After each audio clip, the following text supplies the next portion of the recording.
가슴마다 파도친다 주께 영화 누르겠습니다. 574장입니다.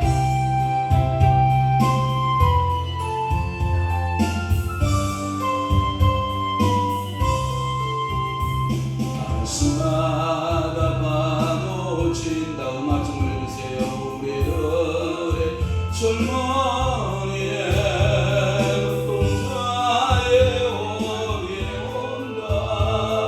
우리들의 구원은 주의 말씀 주의 나 일과 죄를 대신이 우리 평생 한결같이 주만 따라 살리라. 하늘같이 높은 우자 우리들의 주머니 바다같이 넓고 예뻐 우리들의 사랑. 우리들은 주의 자녀 부름받은 가운데 건강한 나눠 줘서 뜻대로 살리러 화성같이 타오르자 우리들의 젊은이 벚꽃같이 줄기에 찾아 우리들의 불멍에 할머니 나라에 우리 태어났으니 오늘 앞장서서 충성되게 일하자. 돼지같이 광활한 자 우리들의 젊은이 산과 같이 우람하자. 우리들의 일상에 십자가를 높이 들고 노래하며 나가보죠. 하늘 것이 땅 위에 이루어질 때까지.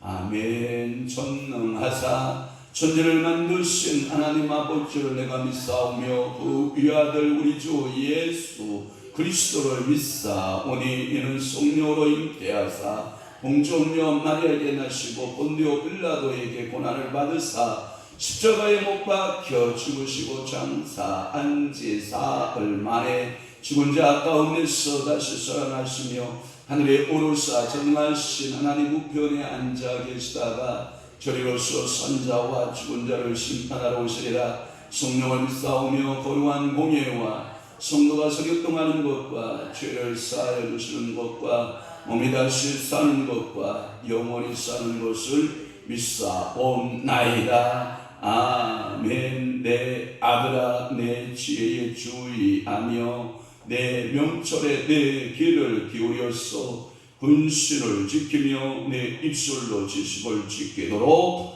하라. 그렇습니다. 주님 오늘도 우리에게 말씀하시기를 내 지혜에 주의하라. 내 명철에 내 귀를 기울여라. 너는 근신을 지키며 내 입술로 지식을 지키도록 하라라고 오늘도 우리에게 성령께서 말씀하시오니 오늘도 말씀의 지혜에 말씀의 명철에 오늘도 우리가 귀를 기울이며 오늘도 우리는 근신하며 입술로 지식을 지키어 살아가는 믿음의 신실한 성도 축복의 성도들 다 되도록 은혜 베풀어 주옵소서. 오늘은 거룩한 주일입니다. 이 새벽 제단 하나님 아버지 앞에 나와 기도하는 모든 성도들의 간구 소원을 주님께서 응답해 주시고 오전 예배 오후 예배도 주 성삼위 하나님께서 임재하시어 영광 드러내시옵소서.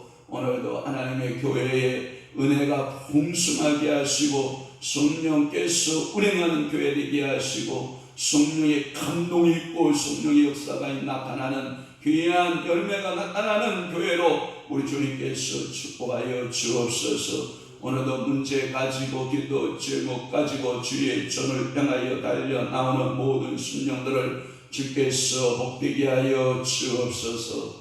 주께서 저들을 말씀으로 거룩하게 하여 주옵소서. 예수님 이름으로 축복하며 기도하옵나이다. 아멘.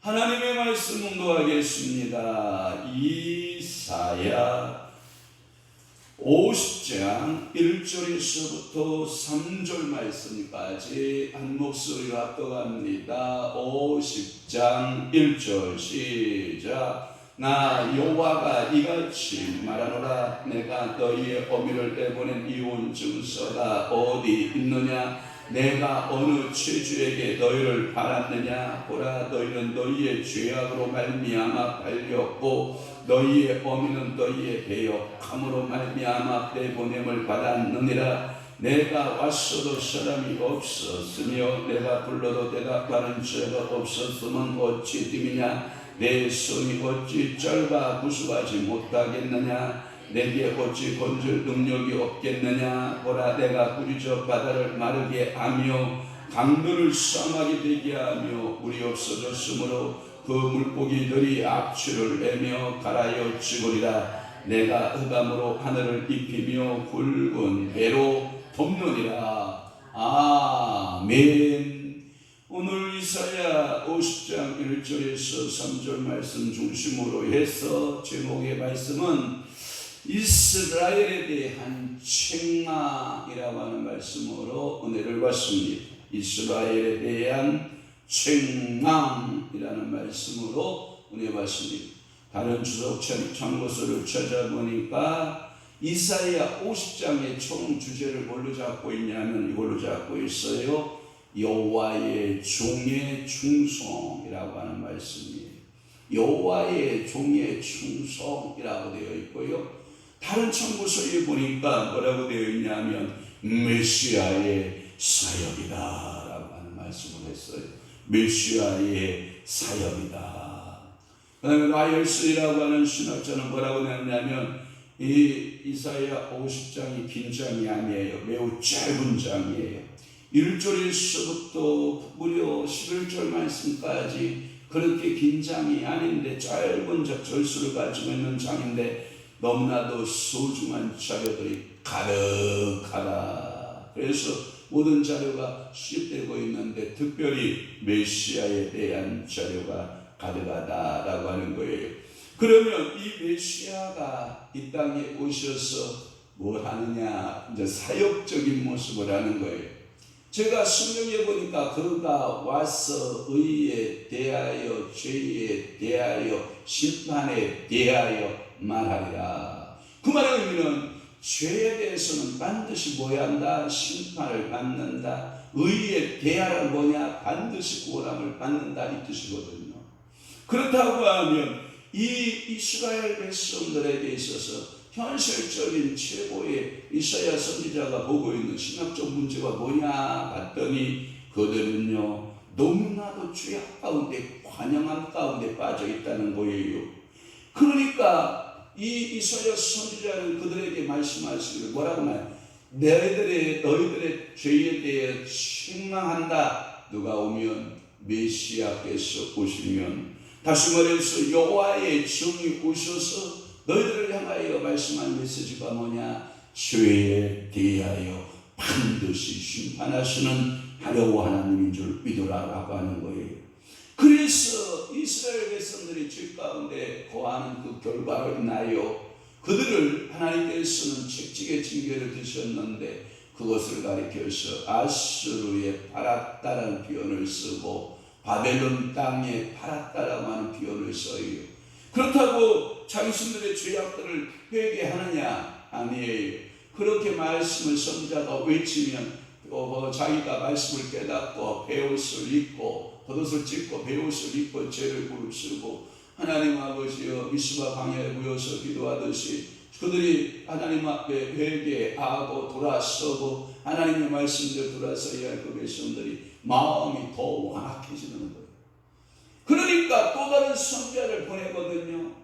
그러면 그들은 더 마음이 완악해져요. 그 선지자를 때리고 선지자를 죽이고 선지자의 말을 조롱하고 계속해서 약속 안에 거듭하면 거듭할수록 이스라엘은 더욱더 완악함으로 빠지고 그들에게는 불의함과 불법과 우상 숭배에 빠지게 되기 때문에 결국 이 죄는 이스라엘 백성에 있어서 불행과 멸망을 가져오게 됐다라고 하는 것이 오늘 보고 이사야가 전하고자 하는 이스라엘에 대한 하나님의 책망의 모습이 그거라고 하는 것이죠.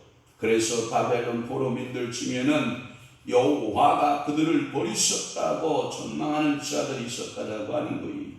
이러한 것은 뭐냐? 하나님이 우리를 버렸다. 그런데 왜 하나님이 우리를 버렸느냐? 이유를 자신에게 찾지 아니하고 버린 누구에게 찾냐면 하나님께 찾는 거예요. 아니, 하나님은 공의 하나님이고 하나님은 의의 하나님이기 때문에 공으로 행하지 아니하고 의를 행하지 아니하면 그 백성들을 하나님께서 버려두는 거거든요. 그런데 자신들의 불의함을 회개하지 아니하고 자신의 죄를 주님 앞에 나와서 흔들고 우리가 우상 숭배하였나이다, 우리가 불신 가운데 빠졌나이다, 우리가 불법 가운데 빠졌나이다, 하나님이 우리를 긍휼히 여기소서 하고 하나님 앞에 통곡하고 자복하고 회개해야 될 이스라엘 백성들은 전혀 그렇게 생각하지 않은 거예요. 단순하게 아버지가 우리를 버렸다, 여호와가 그들을 버렸다, 그렇게 전망하는 자들이 있었다는 거죠. 이런 불신의 이스라엘에 대한 여호와 하나님의 책망이 뭐냐? 여호와의 주름을 통해서 이스라엘에 대한 죄에 대한 책망하시겠다라고 하는 거예요. 그러면서 1절 말씀에 여러분 즐거워보시기를 바랍니다. 너희 어미를 내보낸 이혼 증서가 어디 있느냐? 너희의 어미를 내보낸 이혼 증서가 어디 있느냐? 이 말의 의미는 이제 풀겠지만 합법적인 결혼 생활이 너 이루어졌느냐 이거거든요. 이혼 증서 없이 다른 데 시집가면 뭐한 거예요? 그것은 음행한 거예요. 불법의 죄라 이 말이에요. 그 말의 의미를 비유적으로 푸는 거예요. 하나님과 이스라엘 사이에서 부부관계였다는 거죠.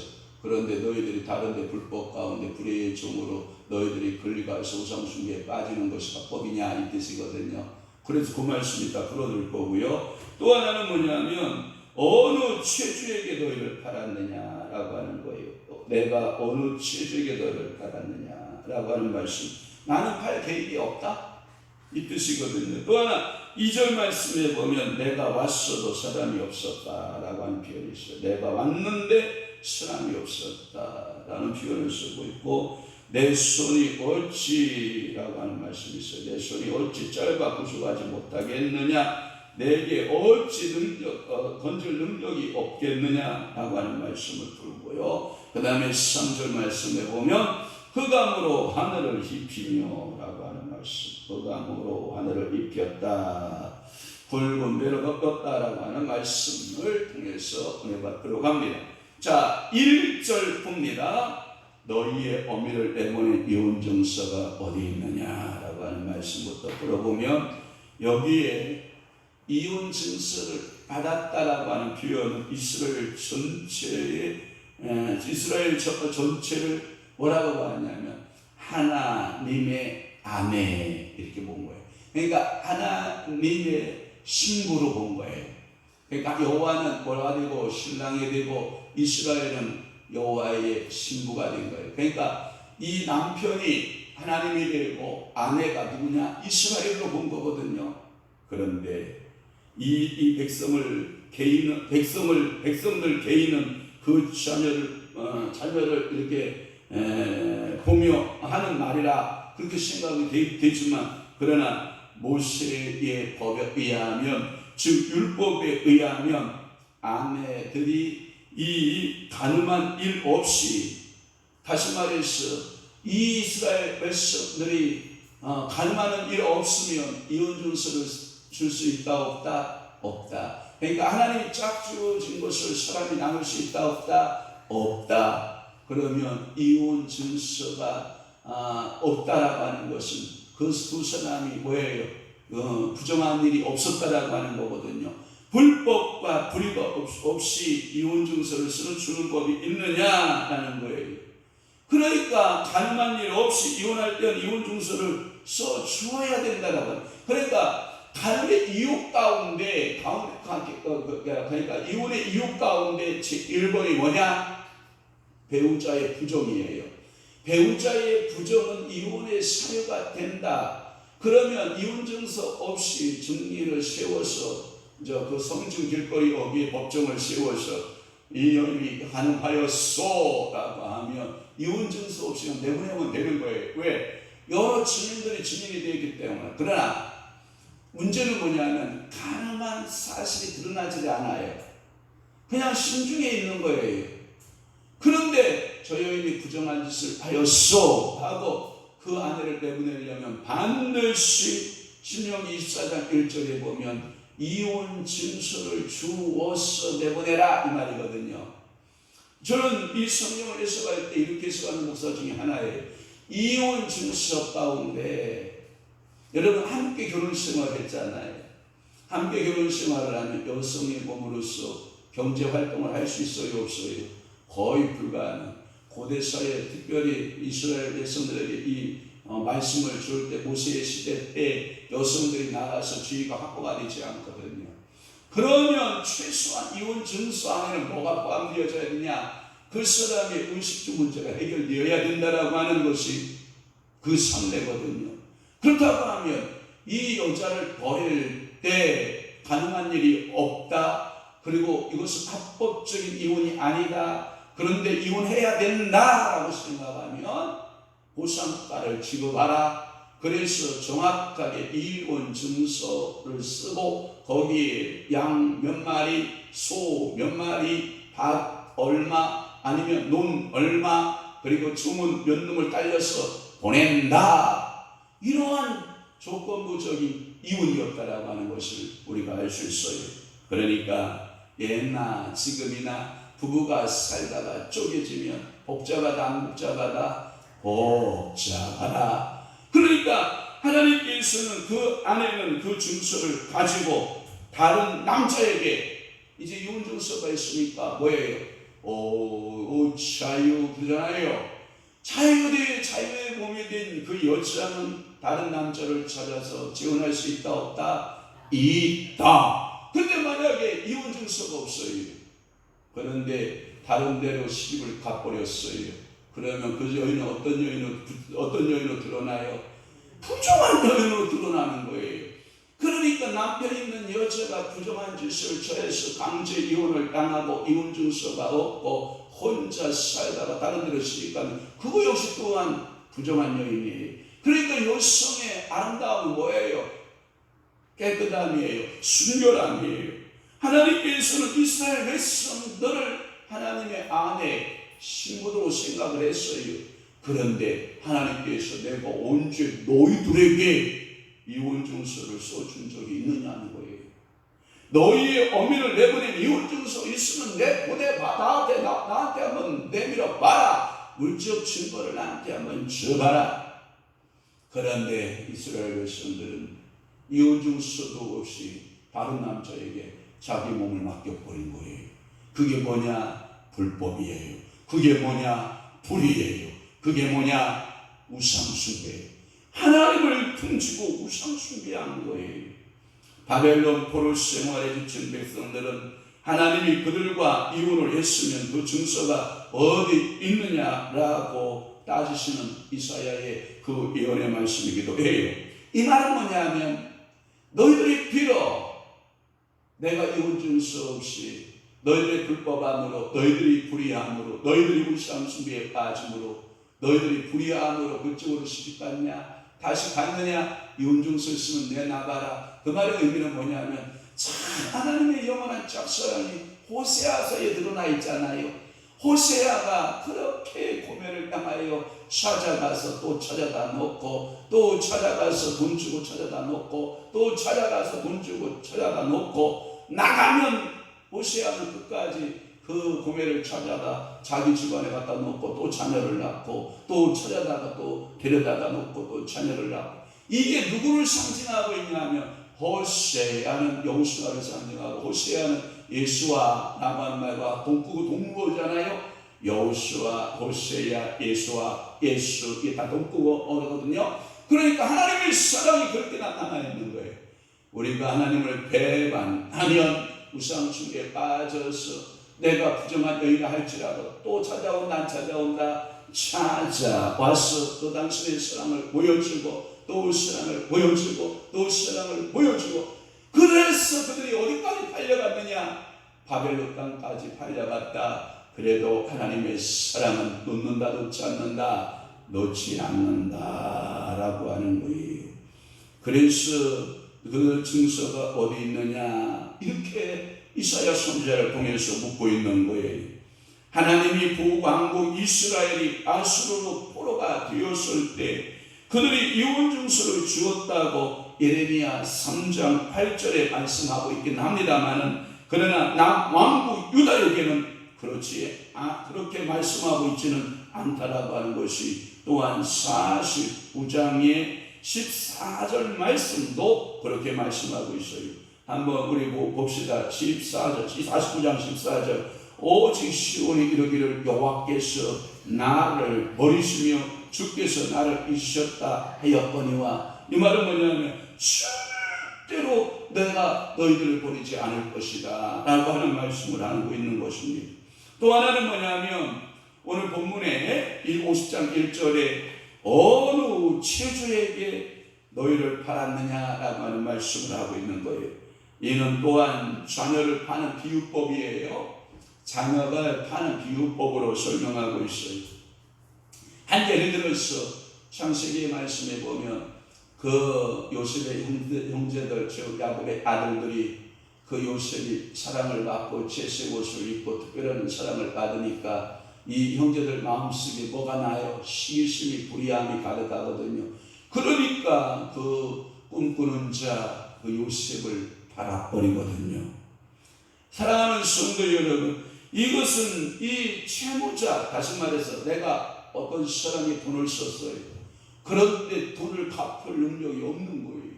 그러면 여러분 어떻게 해요? 자녀를 채주에게 뺏기게 되는 거예요. 그게 성경이 어느 시대에 나오냐면 그 엘리사 시대 때 나오잖아요. 어느 선지 학교에서 신학 공부를 하던 어떤 사람이 죽었어요. 그리고 상당히 빚을 많이 지었던 것 같아요. 그래서 너에게 있는 것이 무엇이냐? 예, 기름 한 병 조금 남은 것밖에 없습니다. 그러냐? 너는 가서 모든 그릇을 다 빌어라. 큰 그릇 작은 그릇 할 것 없이 다 빌려서, 그리고 너의 방 안에다 갖다 그릇을 쌓아놔라. 그리고 너는 거기서 너희 자녀와 함께 기름을 부어라. 계속해서 어머님 기름 쳤습니다. 그래 한 그릇 갖고 와라. 기름을 쳤습니다. 그렇게 해서 빌려온 그릇에 그 기름이 가득 차. 아들아, 예, 딴 그릇 없냐? 예, 없습니다. 그럼 됐다 하고 그 순간에 기름이 그쳤다. 그랬더니 그 기름을 가득 채운 그릇들을 들고 선지자에게 갔더니 뭐라고 해요? 그러냐? 그것을 팔아. 너희 채주에게 빚을 갚고 나머지는 뭐 해라? 생활을 하라. 이게 답이에요. 그러니까 채무자는 항상 채주에게, 이 빚진 자는 채주에게 종이 되게 되어 있어요. 갚을 길이 없으면 그 사랑하는 뭐예요? 자녀들마저도 빼앗기게 되어 있는 줄로 믿습니다. 이는 또한 자녀를 파는 비유 가운데 채무자가 빚을 갚지 못했을 때 채주에게 자녀를 파는 것처럼, 이것은 출애굽기 21장 7절이나 열왕기야 4장 11절이나 느헤미야 6장 5절 8절 말씀에 그렇게 말씀하고 있거든요. 그러나 하나님은 유다 백성을 하신 것이 아니다라고 이사야 선지자를 미치는 거예요. 그들이 바벨론으로 포로로 간 것은 하나님이 그 국가를 이혼하신 것도 아니다. 그 백성들을 다시 파신 것도 아니다. 단지 오직 그들 자신의 죄악 때문에 이방의 포로가 된 것이다. 이것을 강조합니다. 그러니까 불법과 불의와 우상 숭배는 뭐하면 해결되는 거예요? 회개하면 해결돼요. 주님 앞에 두 손 들고 돌아오기만 하면 해결되는 거잖아요. 오늘도 여러분 혹시라도 내게 불의함이나 불법이 있어서 여호와의 성령께서 오늘도 나에게 이스라엘에 대한 책망을 말씀을 하시면 우리는 뭐하면 되냐? 회개하면 된다라고 하는 거예요. 그러니까 하나님은 회개라고 하는 방법을 통해서 어느 누구나 다 주에게로 돌아오도록, 여호와 하나님께로 돌아오도록 그 길을 열어주신 줄로 믿습니다. 2절 말씀 봅니다. 내가 왔어도 사람이 없었으며 라고 하는 말씀입니다. 범죄한 유다의 백성들은 하나님은 예언자들을 통해서 얼마나 많이 권면했는지 몰라요. 끝없이 권면해요. 그때 당시 예수님의 비유를 들어보면 어떤 귀인이 그래요. 어떤 귀인이 자기의 포도밭을 잘 가꾸었다고요. 그랬더니 이제 포도의 추수의 때가 되어 이제 그 포도의 수확물을 이제 얼마나 거두었는지에 대하여 확인하고 자기의 그 투자한 금액을 일수하려고 하는 행위를 하게 된단 말이에요. 그래서 종을 보냈다라고 하는 거예요. 착한 종도 보내보고, 강팍한 종도 보내보고, 힘센 종도 보내보고, 지혜 있는 종도 보내보고, 말빨 좋은 종도 보내보고 다 보냈더니 농부들이 뭐 했어요? 때리고 또는 죽이고 이랬단 말이에요. 그러니까 안 되겠다. 이 귀인이, 포도밭 주인이 뭐라고 했냐? 이번에는 내 아들을 보내리라 그랬단 말이죠. 그랬더니 그 아들이 온 것을 보고 농부들이 생각하기를 이는 우리의 이 기업의 상속자이니 저를 죽이고 이 포도밭을 우리 것으로 삼자 했다고 하는 거죠. 그게 뭘 상징하고 있는지 여러분 잘 알고 있잖아요. 정도를 열심히 보내신 것은 선지자들을 열심히 보내신 것이고, 아들을 보냈다는 것은 예수 그리스도를 보냈다라고 하는 것이고, 그럼에도 불구하고 악한 농부들은 회개한다 안 한다? 안 한다라고 하는 거예요. 바로 그 말씀을 하고 있는 거예요. 그러니까 그들은 전혀 여호와의 사랑하는 선지자들의 메시지를 그렇게 귀담아 들어야 되고, 메시지를 들었다면 정말로 그것을 벗어서 찢어버리고 여러분 가슴을 찢고 베옷을 입고 제에 앉아서 하나님 앞에 통회하고 자복하고 회개하는 영혼이 되어야 되는데, 그럼에도 불구하고 그들은 밖에 주기 시작을 하는 거예요. 마치 방문하여도 만나주는 사람이 없었다. 선지자를 내가 보냈다. 이사야를 보냈다. 예레미야를 보냈다. 예스겔을 보냈다. 12 선지자를 다 보냈다. 보냈음에도 불구하고 언제 내 종들을 보낸 그 말씀에 귀를 기울여주는 사람이 있었느냐? 여러분, 이스라엘 땅에, 북이스라엘 땅에 사람이 가득했고 남유다에 사람이 가득했다. 그런데 내 선지자의 내 종에게 귀를 기울이는 사람은 있다 없다? 없다. 오늘날 여러분 보십시오. 우리 주변에 이 아파트가 술이 가득 차 있잖아요. 이 수많은 영혼들이 여호와의 말씀을 들으러 하나님의 교회로 와야 되잖아요. 물론 다수의 사람들이 10분의 우리가 4분의 1 정도의 인구 중에 4분의 1 정도의 성도가 1200만이 예수 그리스도를 믿는 사람이라고 하면 오늘 다 성경책 들고 이동이 시작되겠지만, 그러나 아직도 4분의 3의 우리 한국 교인들은 뭐예요? 한국의 국민들은 길을 막아버린 거예요. 그러니까 하나님께서 보시기에 사람이 없는 거예요. 그래서 그 말을 하고 있는 거예요. 내가 왔어도 통회하고 샤워하고 나를 종들을 받아주고 그리고 그 말에 회개할 백성이 있느냐? 없었다. 이것이 뭐예요? 절망이에요. 그러면서 또 여호와가 뭐라고 말씀하냐면 내 손이 어찌 저러다 구속하지 못하겠느냐? 내가 꾸짖은 즉 바다가 마를 정도로 나는 능력이 주가 되시는데, 그 말의 의미는 뭐냐 하면 구원은 하나님의 일반적 은혜인 것은 맞아요. 그러나 구원자를 보냈을 때 영접하고 맞아들이는 것은 누가 해야 된다? 백성들이 해야 된다라고 하는 거예요. 그들이 하나님의 권면을 무시한 것은 하나님이 그들을 공경해서 구원할 수 없다고 그들 가운데 뭐가 있었냐면 또한 불신과 불의함이 있었다라고 하는 거예요. 그러니까 그들은 뭐예요? 야, 하나님은 우리를 엄청난 위기 가운데서 구원하지 못해. 예를 든다면 이런 거죠. 예레미야 선지자가 하나님의 복음의 말씀을 전하죠. 하나님의 신탁을 받아 전한다고요. 그 말의 의미는 바벨론 땅에 바벨론 그 세력들이 엄청난 세력이 이 유다를 삼킬 것입니다. 그러니 우리가 민족적인 그리고 우리의 자녀를 잃어버리지 않고 우리 남편을 잃어버리지 않고 우리의 성읍이 불타지 않고 우리의 성읍이 무너지지 않고 우리의 성전이 무너지지 않는 방법은 우리 항복하는 방법밖에 없습니다. 항복하십시다. 항복하십시다. 라고 에레미야가 그렇게 길거리를 다니면서 눈물의 선지자 에레미야가 미칩니다. 그러면 그 기득권을 잡았던 지금으로 말하면 정치인들이잖아요. 지금으로 말하면 종교인들이거든요. 그 기득권을 다 놓치게 생겼거든요. 그러니까 저 에레미야 외국노를 갖다가 물없는 웅덩이에 가둬라 그런단 말이에요. 그러면서 어떤 선지자를 부른지 알아요? 거짓 선지자들을 불러서 저 예레미야가 말하는 말이 맞느냐라고 증명해내라. 그러니까 거짓 선지자들의 입술에 거짓의 영이 임재하기 시작을 하니까 예레미야 말은 들렸어. 나가 하나님의 식탁을 다시 받았어. 당신들이 바벨론 땅에 가도 2년 만에 멍에를 꺾고 다시 돌아올 것이요 라고 거짓 예언을 한단 말이에요.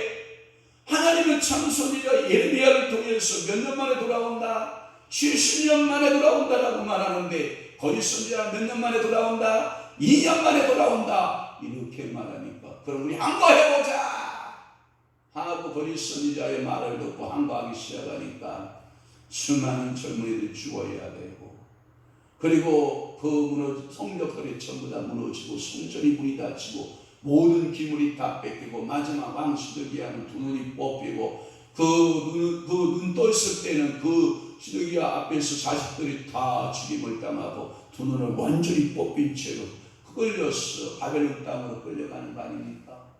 사랑하는 성도 여러분, 그래서 하나님은 출애굽 당시에 능력 있는 역사로 일하신 하나님이십니다. 그분은 못하실 일이 없었습니다.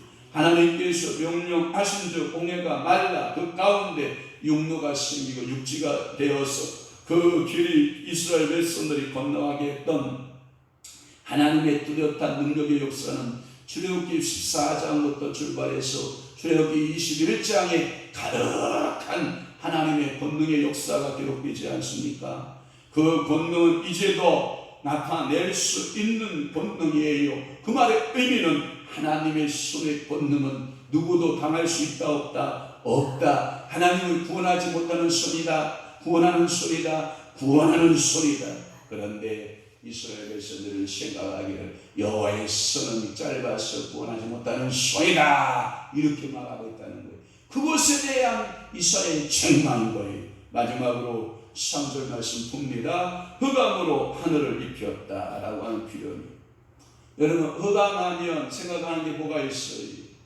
여러분 이 애국에서 10가지 재앙 가운데 흑암 재앙 여러분 아시죠? 출애굽기 10장에서 21절 23절에 나오는데 애굽에 임했던 흑암의 재앙, 그때 정확한 표현은 뭐냐면 얼마나 어두웠던지 손가락으로 흑암을 이렇게 만져봤다고 그래요. 그래서 손으로 더듬어 봤다. 흑암을 더듬어 봤다. 여러분 저는 여러분들 시력이 조금 각자에 따라서 시력이 다 다를 수는 있어요. 저도 성경을 볼 때는 성경 보는 책 보는 안경으로 바꿔 끼고 컴퓨터 PC 할 때는 PC 안경으로 바꿔 끼고 오늘 여러분 설교할 때는 설교 안경으로 이렇게 바꿔 끼고 이렇게 안경을 서너 개씩 바꿔 껴본다고요. 근데 저는 이 눈으로 이 손가락으로 이렇게 더듬어 보는 의감을 나는 경험하지는 못했어요. 그러면 강용우 박사 여러분 아시죠? 강용우 박사는 원래 정상의 시력을 갖고 있었거든요. 그런데 그가 점점점 시력을 잃어버리고 그 강용우 박사는 완전히 앞을 보지 못하는 맹인이 되고 만거든요. 그때 강용우 박사가 이 흑암을 손으로 만진 거예요. 손으로 만진 경험이 있어요. 그런데 하나님은 강용우를 사랑하셨거든요. 강용우는 그래서 하나님 아버지 앞에 감사 찬양을 드리거든요. 하나님, 내 육신을 감겨 놓으시더니 하나님께서는 놀라우셔라. 나에게 영안의 눈을 열게 하시고 하나님을 알게 하시고 하나님 나라를 알게 하셨습니다 라고 하는 그 간증을 하고 있는 것을 알 수 있어요. 그리고 이 강용우 박사가 아들 2명이 생산해요. 그 아이들이 얼마나 신앙으로 잘 자라서 믿음으로 잘 자라서 얼마나 아름다운 아들들로 참으로 하나님 보시기에 좋은 아들로 잘 바꿔놓았는지 몰라요. 키워놨는지 몰라요. 이것은 하나님의 은혜거든요. 오늘도 여러분 흑암으로 하늘을 입혔다라고 하는 것은 절대적 절망 가운데 빠져버린 상태를 말해요. 오늘도 여러분 앞이 보이지 않나요? 여러분들의 인생에 흑암이 가득한가요? 이렇게 하나님은 언제든지 필요할 때 천지를 어둡게도 하시고 천지에 비춰주시기도 하시는 하나님이십니다. 예를 든다면 예수님께서 십자가에 여러분 달리실 때 예수님께서 그 십자가에 달려 계셨을 때 이 흑암이 온 세상을 뒤덮었던 것을 아십니까? 왜 예수님은 태양보다 더 광명한 빛이신데 하나님이신데 그 하나님이 운명하시는 그 모습을 보고 태양도 빛을 잃었다고 하는 거예요. 광명한 태양이 어찌 내가 저 예수에게 빛을 비출 수 있단 말이요. 나는 겸손하여서 나는 빛을 잃어야 됩니다 라고 태양이 생각하고 그 어둠이 계속되었다라고 하는 사실을 여러분들은 기억해 보셔야 됩니다. 그것은 사람이 상복으로 온몸을 가리우는 것처럼 천지를 어둠으로 가리우는 것을 말하고 있어요. 하나님은 태초에 우리 인생들에게 주시는 메시지가 뭐냐? 하나님은 온 땅을 열어갈 때에 태초에 하나님께서 천지를 창조하시고 빛이 있으라 하심에 빛이 있었다가 창세기 1장 3절이잖아요. 그렇다고 하면 우리가 예수를 모르고 있었을 때 우리 가운데 무질서 하나님의 공허함, 우리 가운데 흑암, 기품이 가득했었거든요. 그런데 어느 날 예수 믿더라고 하는 빛이 있으라 하니 내 속에 그 예수가 들어오기 시작하고 그 흑암은 떠나가고 그 말은 의미는 사망은 떠나가고 질병은 다 떠나가고 슬픔은 다 떠나가고 우리들 속에 뭐가 임하기 시작해요? 빛이 임하기 시작하신 거예요. 그러니까 하나님은 오늘도 빛도 있게 하실 수 있는 능력이 누구에게 있어요? 여호와 하나님께 있어요. 또 어둠을 닦아줄 능력도 누구에게 있어요? 하나님께 있어요. 그럼 오늘 새벽에 여러분들이 기도하셔야 돼요. 너희가 지금 어둠 가운데 있느냐? 정치적인 어둠에 있느냐? 경제적인 어둠에 있느냐? 사회적 어둠 가운데 있느냐? 교회가 어떤 곳에 있느냐? 어둠 가운데 있느냐? 그러면 회개하고 하나님의 책망의 소리를 듣고 하나님 앞에 돌아오기만 하면 어둠은 사라지고 여러분들 속에 광명한 빛이 임하는 귀한 날 되시기를 축원합니다. 이런 능력이 하나님이 이스라엘을 구속하지 못하시겠느냐라면서 책망하고 있는 줄로 믿습니다. 그러니까 오늘도 이스라엘에 대한 책망의 말씀이 뭐냐? 너희 어미를 애모낸 증서가 어디 있느냐? 나는 그 증서를 써준 일이 없다. 또 하나 너희 자녀들 체주에게 팔은 적이 있느냐? 나는 무능력한 아버지가 아니라 너희들을 팔지 않으시는 하나님이시다. 그럼에도 불구하고 내가 이 땅에 사람들을 구원하러 왔으나 그 말씀을 듣는 사람이 있었다 없었다? 없었다. 그러기에 나는 그들 가운데서 흑암으로 하늘을 입히고 굵은 배로 덮었다 라고 하는 표현을 쓰는 거예요. 이게 다 축망의 어투예요. 그러니까 오늘도 여러분들이 메시지 가운데 축복의 어투가 있고 책망의 어투가 있잖아요. 그러니까 오늘 본문이 이사야의 책망이 어떠니까 저도 여러분의 책망이 어떠를 쓴 것을 용서하시고 또 다시 이복의 말씀 하나님 앞에 순종의 메시지가 내일부터 펼쳐지니까 기대하시고 오늘은 좀 책망 듣고 내일은 축복 말씀 들으시기를 주님의 이름으로 축원합니다. 축복합니다. 기도하겠습니다. 오늘도 살아계 주소서. 우리가 하나님 아버지 말씀대로 살고 하나님의 뜻대로 살고 하나님의 역사하심에 순종하여 살기를 원하지만 그러나 이스라엘은 하나님의 말씀대로 살지 않고 우들은 하나님을 섬기는데 하나님 최선을 다하지 아니하고 우상 숭배에 빠지고 불법에 빠지고 불의에 빠지고 그러기에 하나님께서는 그들을 선지자 이사야를 통하여 하나님 아버지여 책망해 주시오니 감사합니다.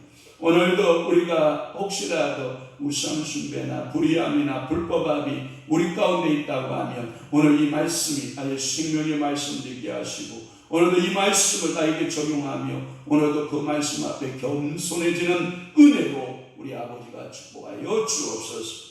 오늘도 사랑하는 이들이 주님 앞에 기도하기 원하여 무유에 싸우니 하나님 아버지 사랑하는 이들을 주께서 복에 복을 더하시고 하늘의 신령한 복 견진 복으로 때를 따라 은혜 내려 주옵소서. 이제는 우리 주 예수 그리스도의 은혜와 하나님 아버지의 극진하신 사랑하심과 성령님의 감화 교통 내주 위로 역사 충만하시니 오늘도 말씀에 따라 책망받고 회개하고 변화되어 하나님 참가되어 살기를 원하는 사랑하는 귀한 성도들 심령 위에와 교회 위에 이제부터 영원토록 함께 있을지어다. 아멘.